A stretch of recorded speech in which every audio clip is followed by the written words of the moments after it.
I'm a photographer and self-publisher based in Cork City. I also work with 18 to 25-year-olds at risk of homelessness, and I also run a Cork football league called the Cork Community League. That is at the basis of a project Fiona mentioned there called Six Aside as well. So about in 2009, I started working on a series called Gaelic Fields. At that point, I'd been kind of messing around with photography a bit. I was just an amateur photographer taking images here and there, mainly landscape stuff. I remember having a bit of a haiku moment, sort of just a lightning moment, sorry, in my early 20s, where I took a landscape photo, but I was like, I wasn't happy. There was something missing from the photo. And that really, really stuck in my head. And the thing that was missing for me, which I didn't realize at the time, was the intersection of humanity through the environment. So I bought my first car, aged 29. I'd been cycling everywhere to that point, kind of a staunch environmentalist. And I started on the road. This work was inspired by a Dutch photographer named Hans van der Meer, and I actually was lucky enough to meet him for a few beers over in Amsterdam as well. I'm going to share my screen now, and I'm going to run through some of the images from Gaelic Fields. I read the news and read. So 2 seconds, if you just bear with me. This is only the second Zoom meeting or talk I've ever done. I've been luckily avoiding all this. So as I said, Gaelic Fields ran from 2009 to 2016. Now, the reason I am going to talk about this for a few minutes is because the research and the methodology around Gaelic Fields was later utilized in RED. So the concept for the work was that I wanted to capture Gaelic games within their environment throughout the 32 counties. So I wanted at least one photo from each county. The editorial structure from the work actually led it to run for 7 years. So the start of the book, I always think in terms of books as the final outcome. So the start of the book was the start of the game. The midpoint in the book was halftime in the game, and the end of the book was the end of the game. But overlapping this, and this is why it took a long time to get together, is that the actions of the game are the seasons, sorry. So the start of the book was in winter. The midpoint at half time was the transition in kind of flat light to brighter light. And then at the end of the book, the games were being played in long summer evenings, long shadows and whatnot. And then the final image in the book is actually a dark night in training where everyone went back and the season starts again. So the research for this probably took about 4 or 5 months. There was online research in terms of forums. At that point in time, actually in 2009, Google Maps wasn't, road view and everything wasn't being utilized like it would be today. So there was a lot of going through county pages and looking at different clubs and what they were doing. So the book actually, it garnered a lot of media success. It just took off. I don't know why, it just took off. And a crowdfunding campaign, I ran it to get it published, and over a 28-day period, I raised 14,000 euros in pre-orders, which I was absolutely amazed with. Completely humbling experience. It's just incredibly grateful to everyone who made that possible, and they actually caused a career change to someone who has no background in photography. I have a degree in electronics, I have a graduate diploma in entrepreneurship management, and I have a diploma in journalism, and I work in the homeless sector. So I felt like I was winging it a bit in terms of photography. So Gaelic Fields then went on to be exhibited nationally and internationally at different book fairs throughout Europe. There was a couple of shows in Dublin with Photo Ireland and the Gallery of Photography. Yeah, and it won the Irish Times Photo Book of the Year, and it was also nominated by the Gallery of Photography for the Mac Book First Award. I've gotten, as a consequence of all this as well, I've gotten Arts Council grants and bursaries, as well as Cork City Arts Office have provided me with funding for Six Aside, actually is one of them. And that project, Fiona mentioned, is a collaborative project between homeless groups, addicts, traveller groups, LGBTI community, journalists, everyone. We're all collaborating together to create an in-game football experience of small-sided football. So that's something that's probably, hopefully, coming out next year as well. So after Gaelic Fields came out, there was a couple of years of just dealing with the business of, you know, being a publisher now and just self-publishing. So I was kind of stuck. I was stuck within Cork, and I just didn't know where to go next. So I started the project within Cork City called I Read the News Today, and it was inspired by The Third Policeman by Flann O'Brien. And I kind of wanted to use the ambience and the feel of that work to create a kind of series which was about the environment within the city, a bit too personalized for my liking, but kind of there's an element of lies and, you know, not sure what is what going on with it. And I was doing it, and I was continuing to do it, and I was happy enough with some of the images, but it wasn't really me.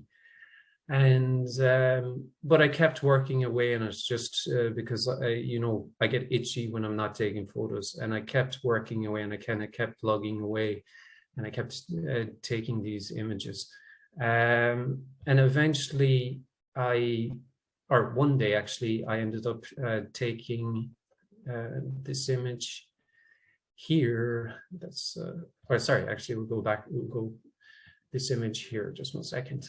That was part of that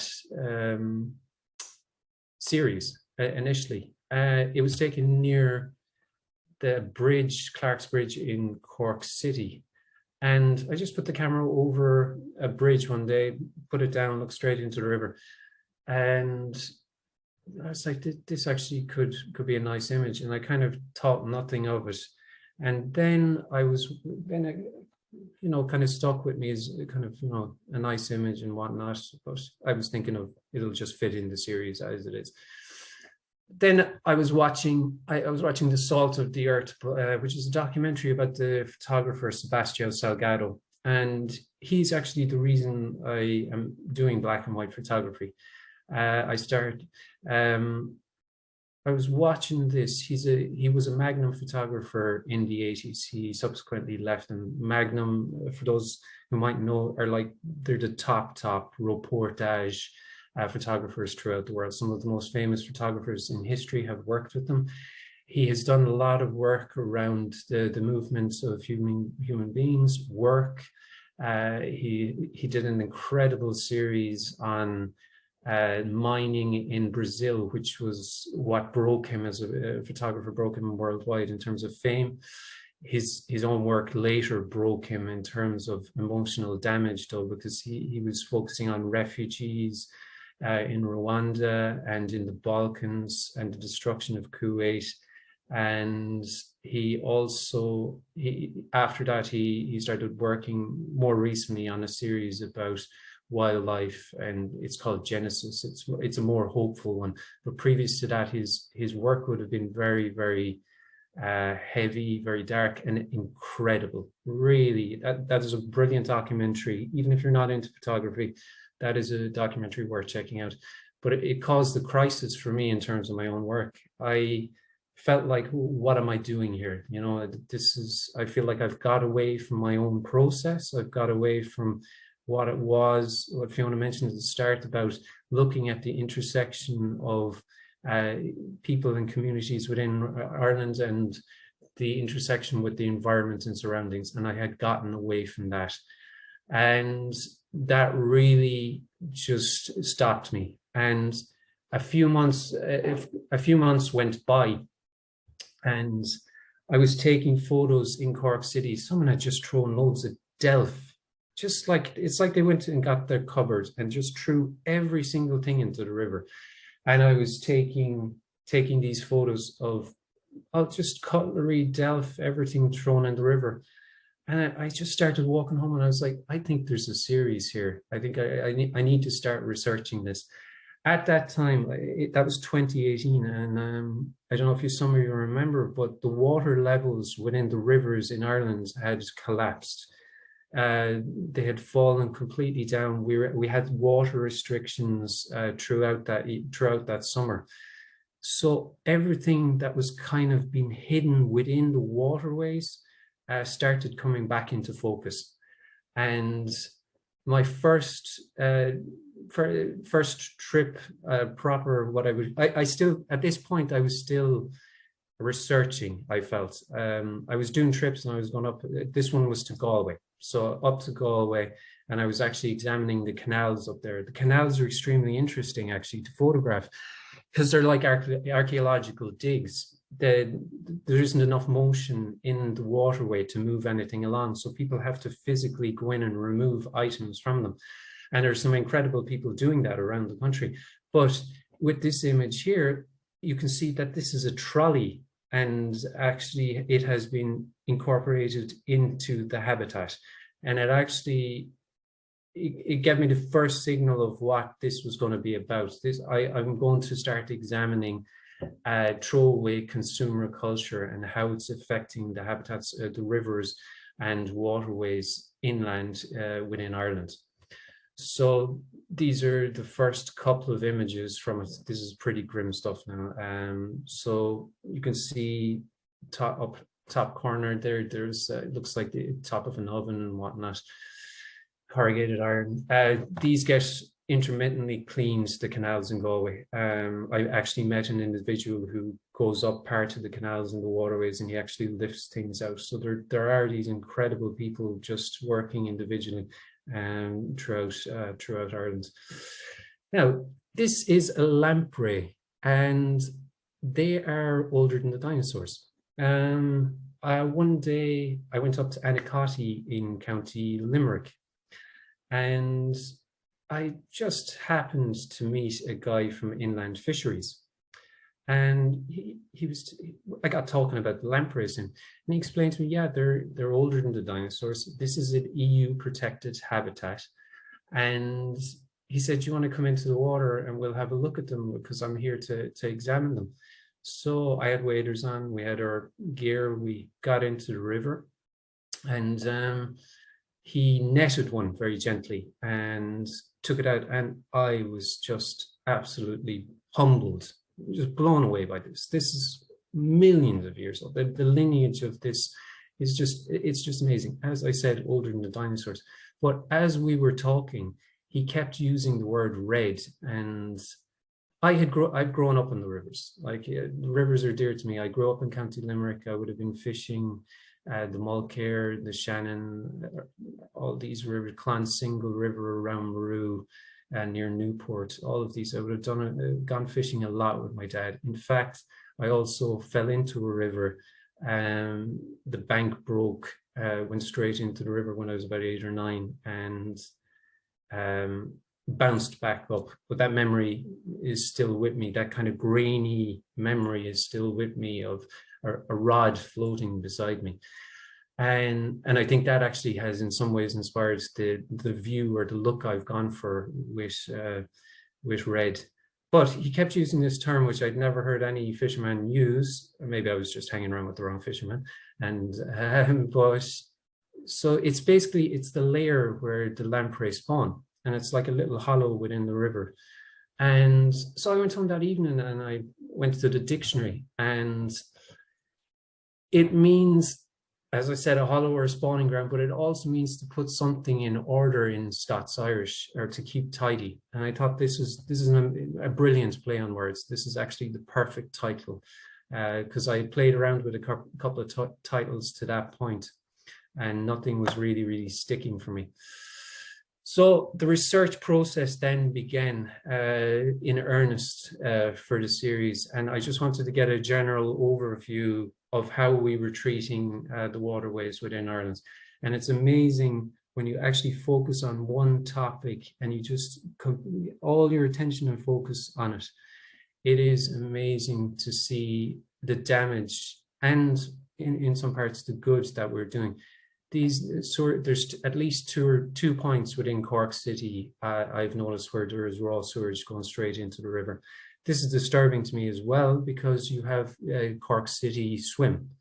For that swim, I've been told that the Inniscarra Dam is actually released, a lot of water is released from that, and it kind of flushes the Lee. Afterwards, there's a chem shower for people at the end. The Liffey Swim then, I think it was in 2019, that got cancelled because the water quality of the Liffey was so poor. This brings me on to this point. We had 500 pristine rivers in Ireland in the 1980s. We are down to 20 at the moment. When you look at the data, the main culprits for this are farming, commercial forestry, urbanization, and not here to bash farmers. As far as I'm concerned, there's no getting away from the fact that they are causing damage, that runoff from farms is causing a massive amount of damage. All you have to do is look at Youghal this year, where the Blackwater ends. They actually had notices for people, recommend people not to swim in the bay because of the amount of damage coming from that and from Youghal itself. But farmers, for me, they're trapped within a supply chain, and they need to provide for their family. I'm a vegetarian, but there's lots of people who eat meat. They're providing for them. They're providing dairy for them as well.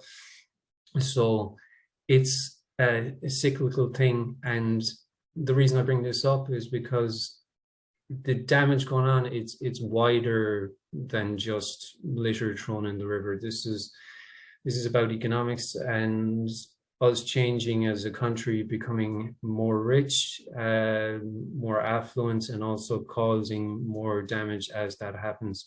Don't get me wrong, our lives have improved a lot over the last number of decades as well, but this is just a fact of it, that we are causing damage as well as we become more affluent. Fish kills around Ireland. Again, this one, the water plants in the Liffey, which was upstream, which was downstream from a sewerage plant, which to me just sounds absolutely crazy. And human error caused raw sewage to leak downstream, and then some of it got into, I think it was the equivalent of 20 Olympic-sized swimming pools of water actually went into the water system, the drinking water system, which is very worrying.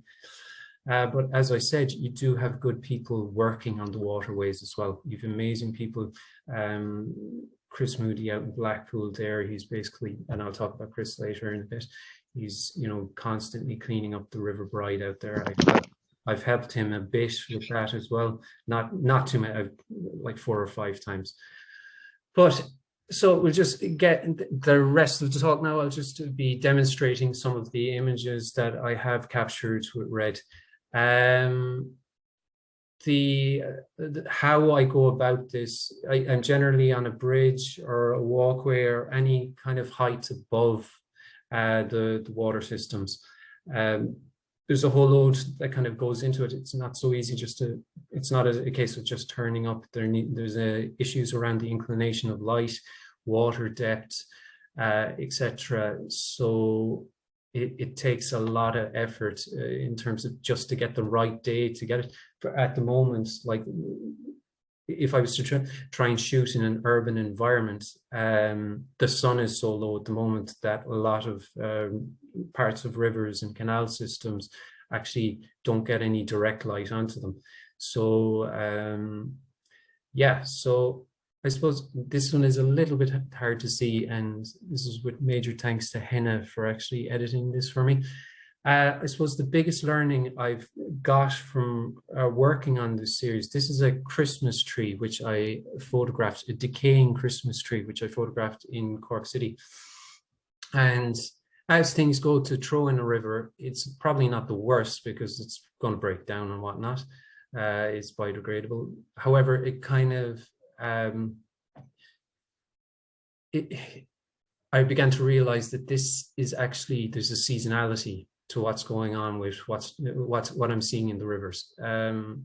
Quickly, this was probably January, February direction, I think, and a couple of months later, Mother's Day cards, you know, Patrick's Day parade items when there was Patrick's Day. And, you know, matches, if there's a match going on near a canal, you have items, any kind of imprint or any impact that we're having or we're involved in, it will end up at some point within the waterways. And the waterways, for me, they're a good way for hiding our sins. It's kind of like, to go back, it's for want of a better analogy, it's like the toilet bowl. The river is the toilet bowl. The flush is a flood, which moves everything down along the river. So these are really transient items. And then the sewer is the sea system. So it just disappears out of our view. So water is life, but it's also a continuation of movement of what we don't want to see and what we discard. And there is a definite element for me of, I'm just starting to notice patterns at this point, get at the end of year 3 of the series. It is, yeah, it's whatever is going on. For example, I saw a news story, now I didn't capture it myself, but there was orange celebrations up in Newry. I think it was in Newry. And someone came along and obviously wasn't happy with it and threw all the wreaths and stuff that people had put out in the park. So that's another example of that seasonality we're talking about. So I remember I had a discussion with the editor of Source magazine. I did an editor's review. I got invited to it, and he was like, well, after trolleys and bikes, what exactly are you going to shoot? And I was like, yeah, thinking at the time, well, maybe he has a point, but actually it's just unbelievable. You know, it's unbelievable. Every time you go out, every time I go out or go somewhere when I have the right conditions, I will find something. Could be a case made for, this is the influence of American culture within Ireland. This was actually captured in the River Bride over in Blackpool, and this is a toy gun, so sitting in the bottom of the river. So, and that also brings up another point, that there's no one socioeconomic group for me it's discarding stuff in the rivers. Like, it's everything from industry, like heavy industry, to, you know, waterworks, to just kids, like, you know, and there's actually no rhyme or reason, no particular group that you could blame for all this. It's happening across all age groups. And like, for me, unfortunately as well, you know, people talk about the next generation, they're going to be more environmentally aware. I've been in areas where students have been heavily drinking and whatnot, and like, I found kegs in rivers, I found everything, phones from the nights out. And this actually image brings us onto the drinking and being on a night out. This, I call this image sunrise over Saturday night's handbag. And someone had just gotten, I imagine they'd gotten into an argument and just, they had their bag thrown or they threw it themselves. It was just nestling in the river. And so you're just, at this point, I feel like I don't feel completely like a photographer. I feel like it's as much research as well that I'm doing. This is one kind of element touching on the pollution damage. This is some algae bloom, and algae bloom is in urban rivers and also near farmland when it's because of eutrophication. Basically, there's not enough oxygen in the water, and so this one is a bit of algae bloom with some minnows swimming along by the side of the river. So unfortunately, now I'm really sorry, but unfortunately, a lot of these photos are pretty grim. This was taken in the Royal Canal as well. You can see items of rubbish, and that unfortunately is a little chihuahua. That taking that image, and I spent 2 days working in Dublin Strait. That actually ended my photography work. I had just had needed an emotional break at that stage. And it's not the first time. I was with a friend of mine, Brendan. He's actually in the Zoom audience there. And we were up, we had been given some information. Now, we didn't get to see it firsthand, but I got sent some photos on where a farmer was just, he had his cattle in horrific conditions in a part of Munster, and there was discarded animal bones from maltreatment and whatnot along the side of the river, and those bones apparently in the river. So as I said, the rivers are a good way for hiding our sins as well. Again, like I said, like unbelievable. I just don't know how this happens. I don't know what led to this, but yeah, child's buggy as well. Yeah, so I am mainly focusing on urban water routes because it's the kind of the largest concentration of people. It's the easiest for me to shoot in. And I suppose as well, you know, the damage is big in the cities, and it also tends to be, you know, if you're to talk to people in the countryside, well, that's where all the greenies are and people who are really green. But yet we have this damage being done to the habitat, the river habitats within the city. So it's, yeah, it's a weird dichotomy. And this brings us back to what I feel this is all about. It's about consumer culture. It's about throwaway culture. We kind of, over decades and decades throughout the world, we've moved from people who were thrifty and worked hard to maintain different products to planned obsolescence and people just chucking something away rather than repairing it. And look, I'm pretty sure down through those decades as well, there was also damage being done to rivers too, but there's definitely an element of consumer culture. And while at the same time, our lives have gotten better, you know, we have gotten better, we've become a richer country, yeah, more affluent and whatnot, but this is kind of the dark side of that. This image here now, this is not going to be part, I just wanted to show you this today. This is one of 3 locations throughout Ireland where I have discovered cars in rivers. This one was at the end of a field. So this is 2 or 3 of the cars. There was probably 6 or 7 or more, maybe more. Someone had taken these cars down to the end of the fields and used it to reinforce the bank, which to me sounds incredibly lazy thing to do with the highest amount of effort. There's, as I said, there's 3 different locations where I have found this. Now, this particular day, we couldn't get a photo of the cars under the water because it turns out the black water is called the black water for a reason. It is impenetrable. You just can't shoot directly into it. There's a lighting system. This has ended up in the news. These cars have ended up in the news. A journalist came across them while canoeing down the river, yet they remain there. They have not been moved. And my suspicion is the authorities were let know. They came out and examined this, and they went, "Oh yeah, but you're probably the worst elements. The oil is leaked off and everything." So basically, these environmental officers were going, "Yeah, Grant, we'll just leave them there." Just incredible. Like, and as I said, around the country, it's not just a particular area. Seems to have happened at the end of the 90s, from what we can decipher from the regs of the cars. So yeah, so I'm just going to come to the conclusion. Like, I view what's going on within the waterways in kind of in terms of the wider environmental damage throughout the world.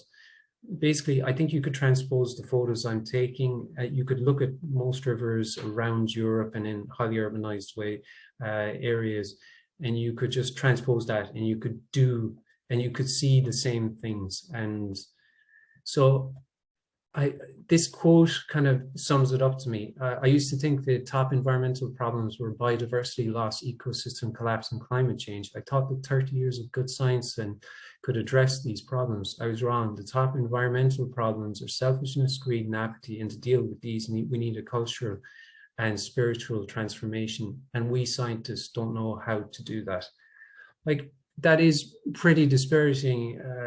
And I'm sorry to come towards the end and, quote that to you, but I feel like it's a very apt quote for what is going on within the waterways within Ireland and just environmental damage globally. In saying that, though, there are like amazing things happening over the last couple of years. Even since I started this project, there's been amazing groups, collecting like this is really recently 405 bags of rubbish, and these guys are really, really active the whole time. The Daughter Action Group, they're just incredible. There's now government funding starting to come down to help community groups to actually tackle the damage within rivers. I was very happy to hear Micheál Martin actually mention the state of our rivers at COP26 as well. I was a bit surprised, but I also was very, very happy to hear him mention it too. So as I said, there's different groups like Chris here. I've helped Chris clean this river from time to time, not very often. The OPW wants to they want to concrete over this stretch of river. It's a 300-meter stretch of river in Blackpool, which gets badly damaged by people just throwing a lot of stuff into it. But Chris has worked really, really hard on his own to begin with. Incredible guy. Just worked really, really hard. And he's put that river on the map, and he's generated, you can get like Twitter for me, can be poisonous, but for him it has worked out really well. He garnered a lot of attention, he got a lot of media, and he also now has they've an injunction against OPW actually paving over that, which is heading towards the higher courts within Ireland. So you really have these incredible people. And to go back to farming and just to show that farmers are not, the only problem, or they are actively working. There are groups, farming groups, and this is a very important area for this group to have formed. This is one of the most dairy intensive regions in all of Ireland. It's the Golden Vale, essentially. It's along the Blackwater as well, and there's some. These guys are doing some great work with farmers. There's other projects down in Kerry as well. There's some really, really amazing work going on. And yeah, so that's the main part of my talk. The final thing I will say, my work is continuing. I will continue the series. It'll probably continue for the next year, maybe year and a half. And yeah, I'll just keep working away, and we'll see where it goes. Thank you all so much. I really, really appreciate you listening to me, and I hope you in some way enjoyed it.